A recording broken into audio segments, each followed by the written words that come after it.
कक्षा 10 के विद्यार्थियों, देखिए 30 अगस्त के दिन आपका गणित का बेसिक मैथ वालों का जो पेपर होने वाला है, देखिए उसके लिए क्वेश्चन पेपर मैं आपको फुल सॉल्यूशन के साथ में सोल्व कराने जा रही हूँ।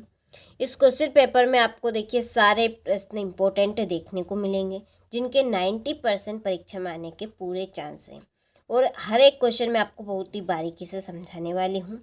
तो चलिए बिना डाउट के वीडियो को हम शुरू करते हैं। और देखिए कोई सा भी प्रश्न आपसे इस प्रश्न से रिलेटिव यदि पूछा जाए तो आप आराम से उस क्वेश्चन को कर पाएंगे, क्योंकि मैं इतनी बारीकी से आपको हर एक क्वेश्चन इस वीडियो में समझाने वाली हूँ। चलिए तो पहले क्वेश्चन की ओर बढ़ते हैं। तो पहले क्वेश्चन में है सही विकल्प चुनकर लिखिए। तो सही विकल्प जो है वो आपसे 6 नंबर में पूछे जाएंगे, ठीक है। चलिए तो इसका पहला प्रश्न है कि 12, 15 और 21 का एलसीएम है। तो 12, 15 और 21 का एलसीएम क्या है? देखिए अब एलसीएम हम कैसे ज्ञात करेंगे? तो देखिए आपने इस तरह के सवाल पिछली कक्षाओं में बहुत किए होंगे। पहले तो हम 12, 15 और 21 के गुणनखंड निकालेंगे, ठीक है। ये गुणनखंड के जो सवाल है वो आपने बहुत किए होंगे पिछली कक्षाओं में। देखिए 12 के निकालेंगे। 12 का भाग आपका जाएगा 2 से, पहले सबसे छोटी संख्या से देना है। तो 2 छके 12, फिर 2 से, 2 तिया 6। अब ये आपका जाएगा 3 से, किससे? 3 से, 3 निकलना 3। अब इस 2 को हम लिख सकते हैं 2 की घात 2। क्या लिख सकते हैं इसको हम? 2 की घात 2 गुणित 3, ठीक है। चलिए अब किसके निकालेंगे? 15 के। 15 के तो 15 आपका ना तो 2 से जाएगा, ये जाएगा आपका 3 से। 3 पंजे 15। अब ये आपका जाएगा 5 से, 5 ही करना 5। तो 15 के गुणनखंड क्या निकले? यहाँ पे लिख दूँ मैं 3 गुणित 5। अब किसके हैं? 21 के, ठीक है। 21 के, ये आपका 3 से, 3 सते 21, और अब ये जाएगा आपका 7 से। तो 3 गुणित 7। इनका हमें क्या ज्ञात करना है? LCM, यानी कि लघुत्तम समावर्ती। लघुत्तम ला से और समावर्त सा से समावर्त, यानी कि लाओ सब। इसमें क्या लाना है हमें? A to Z सारे लाना है। लेकिन जो आपका देखिए इसमें 3 है, इसमें भी 3, इसमें भी 3 है, तो हम 3 को 3 बार नहीं लिखेंगे, केवल मात्र एक बार लिखेंगे, ठीक है। तो एलसीएम क्या निकलेगा? देखिए 2 की घात 2 गुणित 3 गुणित 5 गुणित 7। और जब आप इन सभी का गुणा करेंगे ना, तो इसका आंसर होगा आपका 420। इनका एलसीएम क्या होगा? 420, ठीक है। यदि इन संख्याओं की जगह और दूसरी तरह की आपसे संख्याएं पूछी जाए और उनका एलसीएम आपको ज्ञात करना है, तो इस ट्रिक से आप उनको निकालें और उनका एलसीएम ज्ञात करें, ठीक है। ठीक है, कर लेंगे। तो इसका एलसीएम क्या आया? 420। तो बताइए इसमें से 420 कौन सा ऑप्शन है? तो आ नंबर वाला आपका ऑप्शन है, ठीक है। चलिए दूसरा है द्विघात बहुपद ax square plus bx plus c के शून्यकों की अधिकतम संख्या होगी।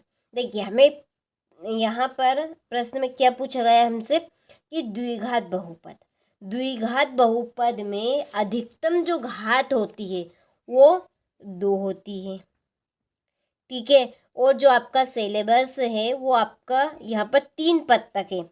एक पदी बहुपद, यानी एक पदी बहुपद को रेखिक बहुपद भी कहेंगे, रेखिक बहुपद। ये आपका द्विघात के द्विघात बहुपद है। और त्रिघात बहुपद, यदि त्रिघात बहुपद की घात पूछी जाए तो उसमें 3 होगी, ठीक है। नाम में ही आंसर छुपा है। द्विघात यानी कि 2 घात, त्रिघात यानी कि 1 घात, 3 घात। रेखिक एक पदी बहुपद, इसमें 1 घात होगी बहुपद की, ठीक है। चलिए यहाँ हमसे पूछा गया है द्विघात। अब द्विघात बहुपद में कितनी घात होगी? शून्यकों की अधिकतम 2 होगी, ठीक है। चलिए तीसरा है जब a1/a2 is equal to b1/b2 is equal to c1/c2 हो तो समीकरण निकाय a1x plus b1y plus c1 is equal to 0 तथा a2x plus b2y plus c2 is equal to 0। इसमें हमें हल बताने हैं। देखिए हल जो है आपके 3 तरह के हैं। एक तो एक आदित्य हल, और एक कोई हल नहीं होगा, और एक होगा अनंता अनेक हल। देखिए इसमें ये जो तीनों हैं, ये तीनों क्या है, एक दूसरे के बराबर है। जब एक दूसरे के बराबर है तो वो होंगे आपके अनंता अनेक हल। और कोई हल कब रहेगा, तो देखिए कोई हल रहेगा आपका कि जब A1/A2 is equal to B1/B2 is equal to नहीं है C1/C2 के। ठीक है, यदि इस हल की जगह आपसे इस हल को पूछा है तो इसमें लिखना है कोई हल नहीं। और एक आदित्य हल में A1/A2 इज इक्वल टू नहीं है B1/B2 के। ठीक है, इसमें आपको बताना है एक आदित्य हल। इसमें क्या होगा, एक आदित्य हल, इसमें कोई हल नहीं, और ये आपका तीनों में जब बराबर रहेगा अनंत अनेक हल। ठीक है, हो गया। चलिए चौथा है समीकरण, द्विघात समीकरण ax² + bx + c is equal to 0 a equal नहीं है 0 के दो भिन्न वास्तविक मूल होंगे यदि b² - 4ac जब बड़ा हो किससे, 0 से। ठीक है, तो इसका आंसर आपका 7। पांचवा है समांतर श्रेणी, यहाँ पे दी है 6, 9, 12, 15 डेडेडेस का प्रथम पद तथा सार्वंतर है। देखिए यहाँ पे हमें एक समांतर श्रेणी दी है, इसमें प्रथम पद बताना है और प्रथम पद पहला पद इसमें कौन सा है, 6 है। और सार्वंतर हम कैसे निकालेंगे, तो सार्वंतर हम निकालेंगे A2 - A1। A2 क्या है, इसमें 9 है, और A1 क्या है, 6 है। घटा लीजिए कितना होगा, 3। तो देखिए इस श्रेणी क्रम में हमें 6 प्रथम पद पूछा है, तो 6 प्रथम पद और सार्वंतर पूछा उसके बाद में 3। तो इसका आंसर कौन सा होगा, 6 और 3, 6 और 3। अब देखिए 6 और 3 यहाँ भी है, ये 3 और 6, लेकिन यहाँ पर नाम रख के कहा है।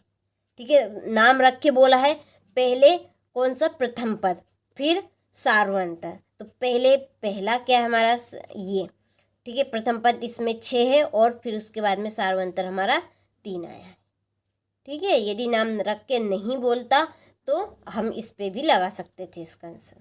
ओके, चलिए छठा है किसी त्रिभुज ABC में CD समांतर है AB के तथा CD इज इक्वल टू दिया है 30 centimetre, EC is equal to दिया है 4 सेंटीमीटर, और BE इज इक्वल टू दिया है 6 सेंटीमीटर तथा तब DA होगा, तो DA का मान इसमें होगा आपका 4.5 सेंटीमीटर। ठीक है, चलिए तो ये आपके सही विकल्प हो गए हैं। इसके बाद में रिक्त स्थानों की पूर्ति कीजिए। पहला है, देखिए यदि रेखाएं समांतर है तो समीकरण युग्म का खाली स्थान होता है। यदि रेखाएं समांतर हैं तो समीकरण युग्म कैसा होगा, इसमें कोई हल नहीं होगा। क्या होगा, इसमें कोई ही हल नहीं।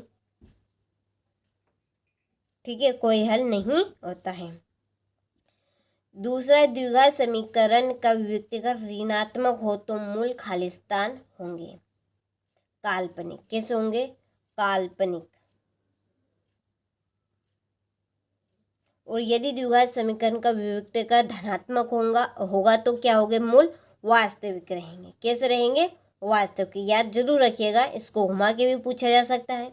तो द्विघात समीकरण का विभक्तिकर धनात्मक हो तो मूल कैसे होंगे, वास्तविक, और ऋणात्मक तो काल्पनिक। तीसरा है समांतर श्रेणी 3/2 - 1/2 - 1/2 - 3/2 डेडेडेस में सार्वंतर D इक्वल है। तो सार्वंतर हम निकालेंगे, A2 में से A1 घटाएंगे, तो A2 में से A1 घटाएंगे तो इसका आंसर होगा आपका 1। ठीक है, चौथा है ax² + bx + c एक का खालिस्तान बहुपद का उदाहरण है। देखिए इसमें कितनी घात दिख रही है अधिकतम आपको, देखिए यहाँ पे 2। तो ये आपका द्विघात बहुपद का उदाहरण है। किसका है, द्विघात बहुपद का। ठीक है, चलिए पांचवा है समीकरण 3x² + 2x + 1/3 is equal to 0 का विभक्तिकर खाली स्थान है। अब इसमें ये सूत्र लगाइएगा, बी स्क्वायर माइनस 4ac और निकाल लीजिएगा वियुक्तिकर इसका। ठीक है, चलिए तो इसका आंसर होगा आपका 0। क्या आएगा? 0। ओके, चलिए तो स्क्रीनशॉट आप ले लीजिए। देखिए छठा रिक्त स्थान है अंडर रूट एक खाली स्थान संख्या। तो अंडर रूट के अंदर यदि कोई सी भी संख्या होगी तो वो संख्या आपकी होगी अपरिमेय। ठीक है, करने वाली संख्या को हम क्या कहेंगे? अपरिमेय संख्या। तो इसमें आएगा आपका अपरिमेय संख्या। ठीक है, चलिए इसके बाद में जोड़ी करते हैं कंप्लीट। व्यापक समीकरण श्रेणी एपी। व्यापक समीकरण श्रेणी क्या रहेगी आपकी? इसका जो व्यापक रूप है समांतर श्रेणी का वो है ए, फिर ए प्लस यहाँ पे 1d है, प्लस ए प्लस 2d, ए प्लस 3d, ए प्लस 4d। ठीक है, इस तरह से व्यापक समांतर श्रेणी का ये रूप है। तो इसका आंसर है आपका ये पहली जोड़ी। दूसरा विविक्तकर शून्य। तो विविक्तकर शून्य होगा आपका मूल समान और कैसे होंगे? वास्तविक। तीसरा है समरूप त्रिभुज। समरूप त्रिभुज है आपका समबाहु त्रिभुज। समांतर श्रेणी के n पदों का योग। इसका जो सूत्र है ये है चौथी। ठीक है, S n is equal to n/2 bracket में 2a प्लस n-1d। विविक्तकर ऋणात्मक। जब विविक्तकर का मान हमारा ऋण में आएगा तो वो होगा आपका अधिकल्पित, और धन में आएगा तो वास्तविक। a2 is equal to 13, a4 is equal to 3। तो इसका आंसर होगा आपका d इज इक्वल टू -5। ठीक है, चलिए इसके बाद में है एक वाक्य में उत्तर दीजिए। पहला है कि किसी वर्ग समीकरण के चर के दोनों मान उस वर्ग समीकरण के क्या कहलाते हैं? तो वो कहलाएंगे आपके मूल। दूसरा है द्विघात। द्विघात समीकरण ax² + bx + c = 0 के वियुक्तकर का सूत्र लिखिए। तो वियुक्तकर का सूत्र होगा d is equal to b² - 4ac। तीसरा है 1/4, 1/3 और 1/4 खाली स्थान डे समांतर श्रेणी है या नहीं? तो ये आपकी नहीं है। ठीक है, एक समांतर श्रेणी नहीं है। चौथा है समीकरण ax² + bx + c = 0 में b² - 4ac को क्या कहते हैं?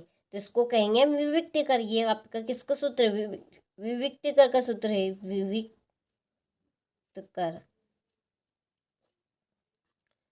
ठीक है, चलिए पांचवा है क्या x + 1 की whole power 2 is equal to 2 bracket में x - 3 द्विघात समीकरण है। तो इसको आपको सोल्व करके देखना पड़ेगा। तो ये होगा आपका हाँ। ठीक है, क्या होगा ये? हाँ आएगा। छठा है 4 एवं 5 का महत्तम समावर्तक HCF क्या होगा? 4 और 5 का निकाल के देख लीजिए। 4 और 5 का 2 से 2 दूने 4, फिर 2 से 2 करना 2, तो 2 की घात 2, और 5 का 5 ही है। ठीक है, 5 का क्या होगा? 5। अब हमें क्या निकालना है? HCF। HCF यानी कि आपका होगा महत्तम समावर्तन, यानी कि माँ से मतलाव सब। तो दोनों में जो है वो लाना है हमें। अब इसमें 2 है, इसमें है क्या? इसमें 5 है, इसमें है क्या? नहीं। तो जहाँ पे हमारा इस तरह की यदि कंडीशन आती है तो वहाँ पर होगा हमारा HCF 1। ठीक है, क्या होगा? HCF 1 होगा। ओके, चलिए तो स्क्रीनशॉट आप ले लीजिए यहाँ से। इसके बाद में है सत्य असत्य। पहला है 2 आकृतियों के आकार असमान होने पर वह समरूप आकृतियाँ कहलाती है। तो ये आपका असत्य है। दूसरा है X square minus 4x plus 4 is equal to 0 के मूल बराबर है। तो ये तो हमें सोल्व करके देखना पड़ेगा। आप बी स्क्वायर माइनस 4ac का सूत्र लगाइएगा और जब दोनों बराबर हो जाएंगे तो देख लीजिएगा बराबर है या नहीं। तो बिल्कुल सत्य है ये। समांतर श्रेणी के पद सदैव बढ़ते क्रम में होते हैं, तो ये आप कह सकते हैं क्योंकि घटते क्रम में होते हैं। बी स्क्वायर माइनस 4ac बड़ा है 0 हो तो मूल बराबर है, तो ये आप कह सकती है। पांचवा है समकोण त्रिभुज में कर्ण सबसे बड़ी भुजा होती, बिल्कुल सत्य है। कर्ण सबसे बड़ी ही भुजा होती है। द्विघात बहुपद में बहुपद की घात 3 होगी। द्विघात का पूछा, यहाँ पे द्विघात में कितनी होगी 2 होगी, लेकिन यहाँ पे 3 बोला तो ये आपका गलत है। यदि त्रिघात होता तो बिल्कुल सत्य बात होती, लेकिन ये गलत बात है। ठीक है, चलिए इसके बाद में है 2 नंबर वाले प्रश्न आपके।